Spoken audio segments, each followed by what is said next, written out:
আজকের রেসিপিটা কিন্তু ভীষণই একটা টেস্টফুল রেসিপি, যেটা অনুষ্ঠান বাড়িতে প্রায়শই হয়ে থাকে। সেই অনুষ্ঠান বাড়ির স্টাইলেই আজকে নিয়ে এসেছি পটল চিংড়ির রেসিপি। দেখতে থাকো তোমরা রেসিপিটা, তাহলে তোমাদের কেমন লাগছে অবশ্যই কমেন্টের মাধ্যমে জানিও। ভালো লাগলে please like, share, comment. Welcome friends, Insta রান্নাঘর থেকে সোমা বলছি। আশা করি বন্ধুরা তোমরা সবাই ভালো আছো। রেসিপিটা দেখার অনুরোধ রইল। যদি ভালো লাগে অবশ্যই প্লিজ লাইক, শেয়ার, কমেন্ট করতে কিন্তু ভুলো না। ভালো লাগলে অবশ্যই তোমরা কমেন্টের মাধ্যমে জানিও কেমন লাগলো। দেখতে থাকো রেসিপিটা। প্রথমেই আমি পটল আর আলুটা কিন্তু ছুলে নিয়ে কেটে নিচ্ছি ডুমু ডুমু করে। দেখো পটল আর আলুটা কিন্তু আমার ডুমু ডুমু করে কাটা হয়ে গেছে। কেটে নিয়ে এবার আমি কিন্তু ভালো করে ধুয়ে নেব। এবারে কি কি লাগছে ইনগ্রিডিয়েন্টস সেটা তোমাদের সাথে শেয়ার করছি। দেখো, যেহেতু পটল চিংড়ি মাছ তো মাস্ট, চিংড়ি মাছ নিয়েছি। এদিকে সব ধুয়ে সব রেডি করে রাখা পটল আলু। তারপরে মশলার জন্য নিয়েছি হচ্ছে পেঁয়াজ, আদা, রসুন আর কাঁচা লঙ্কা, টমেটো। এটা হচ্ছে নিতেই হবে, কেননা কাই বানানোর জন্য কিন্তু অবশ্যই দরকার। যদি একটু কম করো তাহলে পেঁয়াজ পেস্ট না করলেও চলে, পেঁয়াজটা ভেজেও করা যায়। যেহেতু একটু বেশি মানে পরিমাণটা একটু বেশি, সেই জন্য কিন্তু পেঁয়াজ সবসময় পরিমাণ বেশিতে পেঁয়াজ সবসময় কিন্তু পেস্ট করে দেবে। এতে কিন্তু কাইটাও বেশ ভালো হয়। একদমই বলেছি অনুষ্ঠান বাড়ির মতো করে দেখাবো তোমাদের সামনে, অবশ্যই দেখতে থাকো তাহলেই বুঝতে পারবে। দেখো নিয়েছি হচ্ছে পেঁয়াজ, আদা, রসুন সব এক এক করে আমি সব নিয়ে নিচ্ছি। এখানে কিন্তু পেঁয়াজ আছে দুটো, খুব পেঁয়াজ কিন্তু লাগে না। পেঁয়াজ, আদা, রসুনও কিন্তু খুব বেশি দেবে না, পরিমাণ বুঝে দেবে। আর টমেটোটাও দিয়ে দিলাম যাতে কাইটা বেশ ভালো হয়।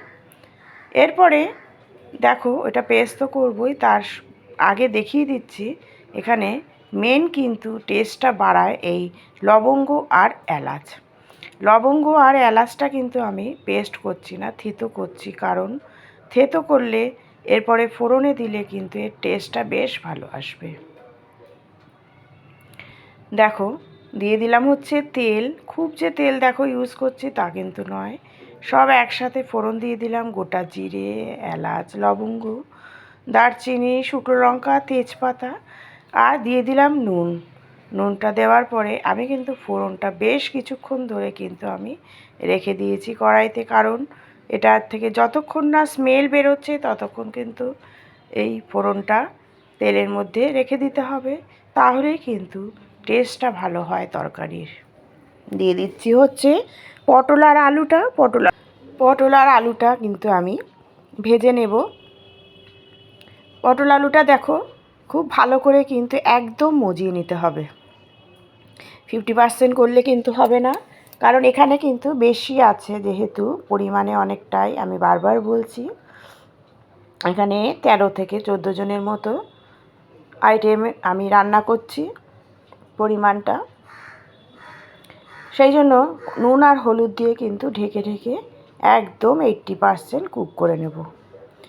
দেখো ভাজি এবার আমি ঢেকে ঢেকে কিছুক্ষণ ধরে রাখবো আমি। তারপরে কি কি দিচ্ছি তোমরা দেখতে থাকো, তাহলে বুঝতে পারবে রেসিপিটা কতটা সুস্বাদু হবে। দেখো বলেছি ঢেকে ঢেকে আমি কিন্তু ভাজছি। আবার খুলে দিলাম, এই মাঝে মাঝে খুলে একটু নাড়াচাড়া করে দেবে, আবার নাড়াচাড়া করবে যাতে লেগে না যায়। আর ভালো করে, যেহেতু বেশি আছে, একটু উপর নিচটাও সব একসাথে ভালো মতো যাতে ভাজা হয়। এবার আমি চিংড়ি মাছটা দিয়ে আবার কিছুক্ষণ ধরে কিন্তু পটল আলুটা ভাজবো, যাতে চিংড়ি মাছটাও ভালো মতো ভাজা হয়ে যায়। আর এখানে কিন্তু আলাদা করে ভেজে তুলে রাখার কোনো দরকার নেই, তাহলে কিন্তু একদমই ছিবড়া হয়ে যায়, ভালো লাগে না। সেই জন্য এইভাবে করবে, গন্ধটাও ভালো হয়। এবার আরেকটু হলুদ লাগবে, আমি দিয়ে দিলাম। এবার কি কি মশলা দিচ্ছি দেখো, একটু কাশ্মীরি লঙ্কার গুঁড়ো দিচ্ছি। বাড়িতে খেলে দরকার পড়ে না, যেহেতু বলেছি অনুষ্ঠান বাড়ির, সেই জন্য কিন্তু একটু কালারফুল হলে ভালোই লাগে। কাশ্মীরি লঙ্কার গুঁড়ো দিয়ে দিচ্ছি, একটু চিনি, পরিমাণ মতো চিনি দিচ্ছি। কোনো কিছুই কিন্তু একটু দিলে ভালো লাগবে না, যেরকম পরিমাণ ঠিক সেরকম পরিমাণের কিন্তু সব জিনিসের টেস্ট বাড়াতে হয়, কমাতে হয়, তাহলেই কিন্তু টেস্টটা ভালো হয়। দেখো এপিট ওপিট করে কিন্তু আমি সব ভালো করে নাড়িয়ে নিলাম, যাতে ভালো মতো ভাজা হয়। দেখো আবার কিন্তু নাড়িয়ে নিচ্ছি। এখানে কিন্তু দেখে যতটা না লাগছে অনেকটাই কিন্তু আমি করেছি, পরিমাণটা কিন্তু অনেকটাই আছে। দিয়ে দিলাম হচ্ছে গোলমরিচের গুঁড়ো। গোলমরিচের গুঁড়ো কিন্তু খুব টেস্ট বাড়ায় রান্নায়। দিয়ে দিলাম শুকনো লঙ্কার গুঁড়ো, মানে এটা ঝাল শুকনো লঙ্কার গুঁড়ো, লাল মির্চ সেটা দিয়ে দিলাম। দিয়ে দিলাম জিরে আর ধনের গুঁড়ো। এখনও কিন্তু বাটা মশলা কিচ্ছু দিইনি। দেখো সব দিয়ে আমি আগে ভালো করে সব একসাথে মজিয়ে নিচ্ছি। দেখো এই করতে করতে কিন্তু পটল আলুটা একদমই সেদ্ধ হয়ে গেছে। এবার আমি দিয়ে দিলাম যে পেস্টটা রেডি করেছিলাম, পেঁয়াজ, আদা, রসুন, কাঁচা লঙ্কা, টমেটো সব কিছু যে একসাথে পেস্ট করে রেখেছি সেটা দিয়ে দিলাম। দিয়ে এবার খুব ভালো করে কষিয়ে নেব। বেশ কিছুক্ষণ ধরে আমি কিন্তু এটা কষাবো, যাতে পেঁয়াজটা ভালো মতো কুক হয়ে যায়। কষাতে কষাতে একদমই কিন্তু কালার চেঞ্জ হয়ে যাবে, এতটাই ভালো কষাবো। দেখো একদম কিন্তু সব একসাথে লেগে গেছে, সুন্দর শুকনো শুকনো হয়ে গেছে। তার মানে বুঝতে পারবে যে পটল আলুটা খুব ভালো মতো সব একসাথে মশলার সাথে মজে গেছে। আর এবার দেখো একটু জল দেব। এটা ঘরোয়া রান্নাটা, বারবার বলছি অনুষ্ঠান বাড়ি স্পেশাল তো কিছু করতেই হবে, যাতে টেস্ট ভীষণ ভালো হয়। ঠান্ডা জল, নর্মাল জল দিলে কিন্তু এখানে হবে না, এখানে গরম জলই দিতে হবে। কারণ এখানে কিন্তু 80% থেকে 90% কিন্তু সব একসাথে সেদ্ধ হয়ে গেছে। জাস্ট একটু কাইয়ের জন্য জল দেওয়া, সেই জন্য এখানে কিন্তু গরম জলই দিতে হবে। দিয়ে দিলাম শাহি গরম মশলা। এবার আমি ঘি দিয়ে কিন্তু এটা নামিয়ে নেব। আর কিছুই কিন্তু সেরকম দরকার পড়বে না দিতে। আর যে দেখো ঘিটা দিয়ে নামিয়ে নেব।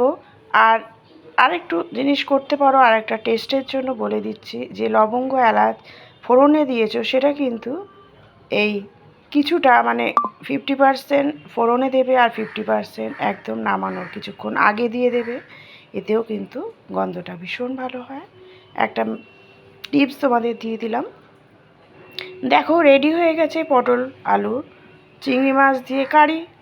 পটল চিংড়ি একদম অনুষ্ঠান বাড়ির জন্য রেডি হয়ে গেছে। অনুষ্ঠান বাড়ির স্টাইলেই করেছি। কেমন লাগলো কমেন্ট করো। Thank you.